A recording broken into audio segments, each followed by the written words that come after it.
Assalamu alaikum everyone. I hope you all guys are well. I welcome once again to your own YouTube channel JK Student. So guys, इस video में हम discuss करेंगे SKUAST Kashmir basic horticulture training programme की जो हमने question series start की थी वो कंटिन्यू करने जा रहे हैं। हम इसमें हम चैप्टर वाइज अब देखेंगे क्योंकि according to last year papers मैंने एनालिसिस किया है, आपको टेंथ के हिस्ट्री से काफ़ी सारे क्वेश्चन आपको पूछे जा चुके हैं, इसलिए हम चैप्टर वाइज यहाँ पे 10 to 20 MCQs हम हर एक चैप्टर से यहाँ पे क्लियर करने की कोशिश करेंगे। जो इम्पोर्टेंट MCQs होंगे हर एक चैप्टर से, इसी तरह हम जियोग्राफी से भी देखेंगे और जो भी इम्पोर्टेंट चैप्टर्स रहेंगे SST से 10th क्लास की वो हम करेंगे। सबसे पहले हम chapter 4 making of the global world देखेंगे। सबसे पहले हम इसकी समरी देखेंगे ताकि आपको थोड़ा सा चैप्टर, अगर आपने पढ़ा भी नहीं होगा ये चैप्टर, तो ये समझ आ जाए। और मैं आपको सजेस्ट करूँगा आप NCERT क्लास 10th फिर भी आप एक बार पढ़िए। क्लास 10th की जो है NCERT वो आप फिर भी एक बार पढ़िए, उससे आपको ये समझ आ जाएगा। नहीं तो यहाँ पे MCQ समझने में आपको प्रॉब्लम हो जाएगी क्योंकि कुछ ही दिन बचे हैं, वरना हम पहले NCERT आपको कवर करा देते। तो इसलिए हम डायरेक्टली पहले समरी देखेंगे। समरी क्या रहेगी इस चैप्टर की, इसमें हम थोड़े पॉइंट्स देखेंगे सुपरफिशियली क्या क्या बताया गया इस चैप्टर में, फिर नीचे हम MCQs देखेंगे, इंपॉर्टेंट MCQs। तो चलते हैं समरी पे। The chapter making of the global world in the class 10th NCERT history text book explores the historical processes and events that led to the interconnectedness of the world through global trade, colonization and industrialization. The chapter covers the following key points. इस जो ये chapter है making of the global world, इसमें एक 10th class का chapter है, chapter 4। इसमें historical processes and events यहाँ पे बताई गई है और इंटरकनेक्टेडनेस ऑफ द वर्ल्ड कैसे इंटरकनेक्टेड हुआ थ्रू ग्लोबल ट्रेड के ज़रिए, कॉलोनाइजेशन के ज़रिए और इंडस्ट्रियलाइजेशन के ज़रिए। तो हम देखते हैं कौन कौन से पॉइंट्स इसमें डिस्कस किए गए हैं। द प्री मॉडर्न वर्ल्ड इसमें डिस्कस सबसे पहले हुआ है, pre modern world. The chapter begins with discussing the significant trade networks that existed before the modern era. तो मॉडर्न एरा से पहले कैसे ट्रेड होता था वो बताया जा रहा है इसमें। Such as the silk road and the spice trade route, silk road और स्पाइस ट्रेड रूट्स के बारे में बताया गया है। Which connected different regions of the world, जो बहुत सारे काफ़ी सारे रीजन्स को वर्ल्ड के इंटरकनेक्ट करता था। उसके बाद नेक्स्ट यहाँ पे एज ऑफ इंडस्ट्रियलाइजेशन यहाँ पे डिस्कस हुई, इस होती है इसमें चैप्टर में आगे। It delves into the industrial revolution, ये हमें बताती है इंडस्ट्रियल रेवोल्यूशन कैसे हुई and it is profound impact on society, और इसका इम्पैक्ट क्या रहा सोसाइटी पे एंड द इकोनॉमी, और इकोनॉमी पे इससे क्या असर इस पे पड़ा है इंडस्ट्रियलाइजेशन से। The emergence of the machines, और इमर्जेंस ऑफ मशीन्स यहाँ पे बताया गया and factories led to the increased production, उससे इंक्रीज्ड प्रोडक्शन कैसे हुई, अर्बनाइजेशन कैसे हुई और shift to an economic power कैसे हुआ। उसके बाद कॉलोनाइजेशन एंड ग्लोबलाइजेशन इस चैप्टर में पढ़ाया जाता है। इसमें हम देखते हैं chapter explains how European powers specially Britain establish colonies in various parts of the world to exploit resources and expand their markets. इसमें बताया गया कॉलोनाइजेशन यहाँ पे स्पेशली जब ब्रिटेन ने कॉलोनाइजेशन स्टार्ट की थी in different parts of the world, India में भी एक कॉलोनाइजेशन थी ब्रिटेन की, आपको पता ही होगा। तो ये वो एक्सप्लॉइट करते थे रिसोर्सेज एंड मार्केट्स, और वो अपने मार्केट्स एक्सपेंड करते थे। This colonisation had a far reaching consequences for colonised regions and contributed to the global exchange of goods, people and ideas. तो यहाँ पे द इम्पैक्ट ऑन इंडिया, उसके बाद देखते हैं हम इस चैप्टर में पढ़ाया गया उससे क्या इम्पैक्ट पड़ा इंडिया पे। The chapter focus on the impact of British colonial rule on India's economy, society and culture. तो इसमें बताया गया है कि ब्रिटिश कॉलोनियल रूल का क्या असर पड़ा इंडिया की इकोनॉमी, सोसाइटी और कल्चर पर। It also highlights the resistance and struggle against colonial rule in India, ये हमें ये भी बताता है कैसे रेजिस्टेंस और स्ट्रगल की है इंडियंस ने अगेंस्ट कॉलोनियल रूल। उसके बाद यहाँ पे माइग्रेशन एंड कल्चरल एक्सचेंज यहाँ पे बताया गया चैप्टर में। The movement of the people across continents led to cultural exchange, जैसे ही मूवमेंट ऑफ पीपल हुआ, जैसे ही ट्रेड स्टार्ट हुआ, पीपल लोग एक कॉन्टिनेंट से दूसरे कॉन्टिनेंट में जाने लगे तो कल्चरल एक्सचेंज भी हुआ, ब्लेंडिंग ऑफ ट्रेडिशंस भी हुआ और स्प्रेड ऑफ न्यू आइडियाज़ भी हुआ, एक जगह से दूसरी जगह आइडियाज़ डिस्ट्रीब्यूट होते रहे, रिलीजन्स भी वहाँ पे फिर चेंज होते रहे। तो उसके बाद टेक्नोलॉजीज़ भी वहाँ पे आ गई। ठीक है। उसके बाद राइज ऑफ नेशनलिज्म यहाँ पे डिस्कस किया जाता है चैप्टर में। The chapter discuss how the experience of colonisation and exploitation fueled nationalist movement in various countries leading to demands for independence and self determination। इसमें बताया गया है नेशनलिज्म कैसे पैदा हुआ लोगों के दरमियान, फिर उनने कॉलोनाइजेशन जो जिस भी कंट्री ने जिस भी यहाँ यानी कि ब्रिटेन ने कॉलोनाइजेशन बना कॉलोनियल रूल स्टार्ट किया था डिफरेंट पार्ट्स ऑफ वर्ल्ड में, उन्होंने वहाँ पे एक लहर उठी, वहाँ पे एक रिवोल्ट उठा, राइज ऑफ नेशनलिज्म जिसे हम बोलते हैं। वहाँ पे एक मोमेंट, बहुत सारे मोमेंट उठे, फिर उनने उसके खिलाफ डिमांड की और इंडिपेंडेंस और सेल्फ डिटर्मिनेशन फिर उन्होंने यहाँ पे अडॉप्ट की। उसके बाद हम यहाँ पे देखते हैं इमर्जेंस ऑफ ग्लोबल इकोनॉमी, फिर ग्लोबल इकोनॉमी इमर्ज हुई। द चैप्टर कंक्लूड्स, यहाँ पे चैप्टर ख़त्म हो जाता है इस टॉपिक पे। The chapter in concludes by examining how process of colonisation and industrialisation led the foundation of global economy and the interconnectedness of nations. तो यहाँ पे बताया गया है कॉलोनाइजेशन और इंडस्ट्रियलाइजेशन ने कैसे ग्लोबल इकोनॉमी बनाई और इंटरकनेक्ट किया डिफरेंट नेशंस को।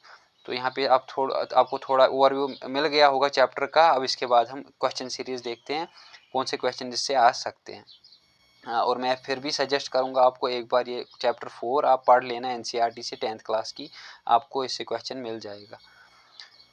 Question number 1 is many of our common foods such as potatoes, soya, groundnuts, maize, etc. were only introduced in Europe and Asia after dash accidentally discovered the vast continent that would later become known as the Americas. Option A Christopher Columbus, option B Vasco da Gama, option C Morocco Polo, option D none of the above। इसका जो right answer है that's option A, that is Christopher Columbus। Next question, question number 2.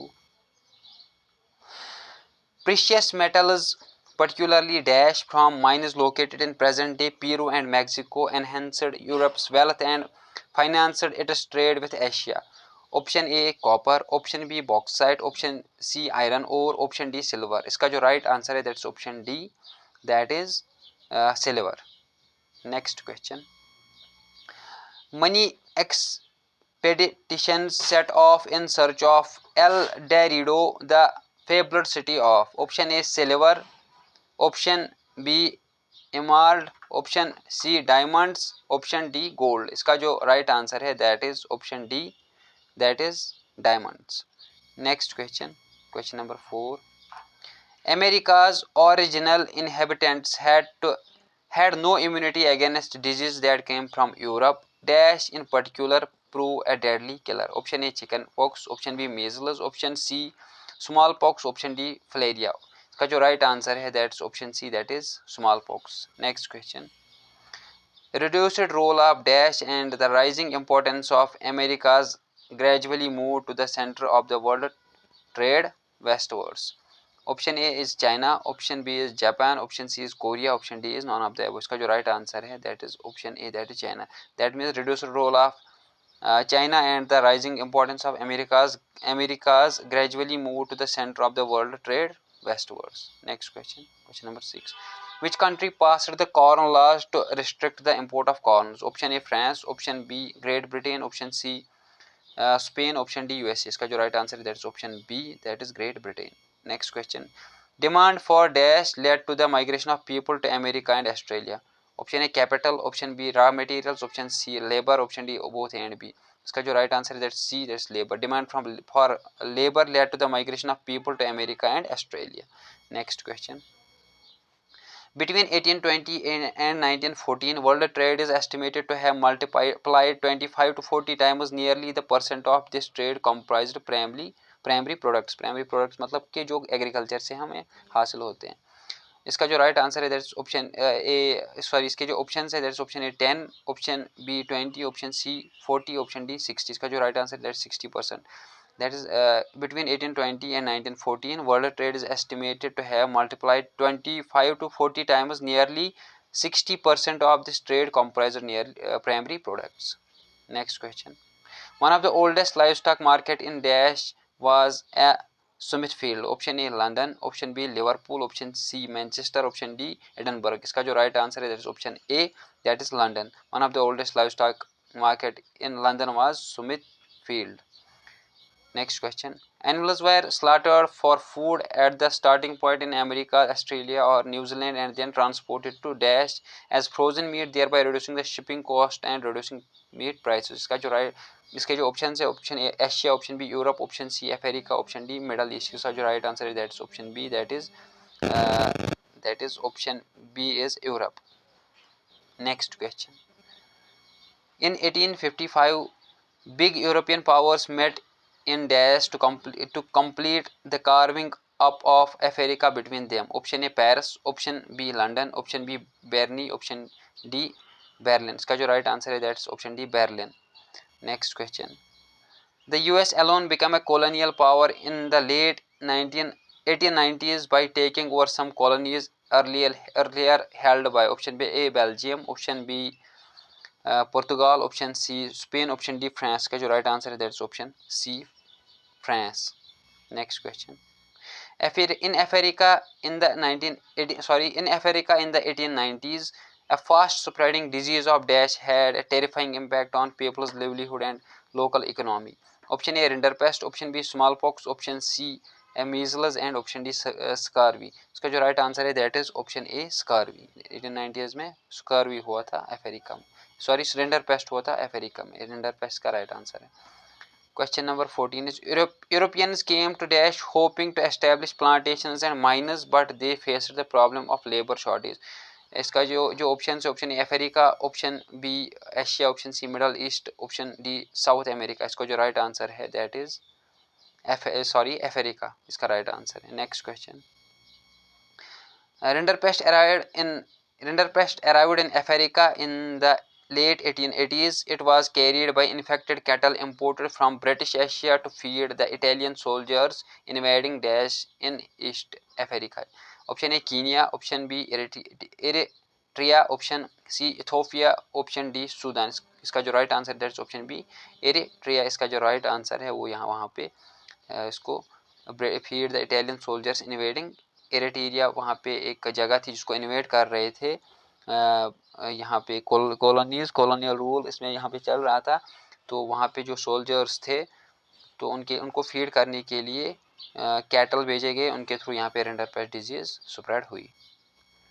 Next question. The loss of dash destroyed African livelihoods. Option A cattle, option B human lives, option C land, option D forest. इसका जो right answer है that's option A cattle. Next question. The main destinations of Indian indentured migrants were the option A Caribbean islands, option B Fiji, option C Mauritius, option D all of the above. इसका जो right answer है that's option D, that's all of the above. Next question. Most indentured worker came from the present day regions of option A Bihar, option B eastern Uttar Pradesh, option C central India, option D all of the above. इसका जो right answer that's option D, that is all of the above. Bihar, eastern Uttar Pradesh and central Asia is the same thing. Next question. Question number 19। Migrants from dash migrants from dash went to Ceylon to Malaya. Option A Andhra Pradesh, option B Odisha, option C Tamil Nadu, option D Karnataka. इसका जो right answer है that is option C Tamil Nadu. Next question. Question number 20। India's nationalist leaders began opposing the system of indentured labor migration as abusive and cruel. It was abolished in option A 1921, option B 1931, option C 1919, option D 1911. It was abolished in 1921. So guys अगर आपको ये video अच्छी लगी होगी, कोई question series अच्छी लगी होगी तो वीडियो को लाइक करिए, चैनल को सब्सक्राइब करिए। हम सारी ही यहाँ पे 10th के चैप्टर्स पे इस वीक में या नेक्स्ट वीक तक हम, जब तक आपका एग्ज़ाम आ जाता है 5 अगस्त को आपका एग्ज़ाम है, तब तक हम सारा ही कंप्लीट करेंगे। हिस्ट्री के 5-6 चैप्टर्स अभी पे रह चुके हैं या उससे ज़्यादा, और जो भी इम्पोर्टेंट चैप्टर रह चुका है वो भी हम बाकी सब्जेक्ट से कवर करने की कोशिश करेंगे। अगर इंग्लिश पे भी आपको चाहिए आर्टिकल्स, मॉडल्स, एक्स्ट्रा, उस पर भी अगर आपको चाहिए इंग्लिश तो आप खुद भी पढ़ सकते हो, लेकिन अगर आपको उस पर क्वेश्चन सीरीज चाहिए होगी तो आप मुझे कमेंट सेक्शन में बता दीजिएगा, मैं आपके लिए लाऊंगा। मैथ के लिए थोड़ा यहाँ पे मुश्किल ही हो जाता है, क्योंकि वहाँ पे सॉल्व करना पड़ता है, तो वीडियो बहुत लंबी हो जाएगी, उतना टाइम नहीं रहा एग्ज़ाम के लिए। आप बस किसी अच्छी सी बुक से मैथ के एमसीक्यूज़ कर सकते हो, उसको सॉल्व करनी है। कुछ एमसीक्यूज़ 10th के बेसिक सा परसेंटेज मैंने सिलेबस ऑलरेडी शेयर किया है एक वीडियो में, वो आप जाके देख सकते हो क्या क्या आपको टॉपिक पढ़ने हैं। और हाँ, और एक बार चैनल को सब्सक्राइब करके जाना और टेलीग्राम ग्रुप ज्वाइन करके जाना, जिसका लिंक नीचे डिस्क्रिप्शन में मिल जाएगा। Thank you for watching this video.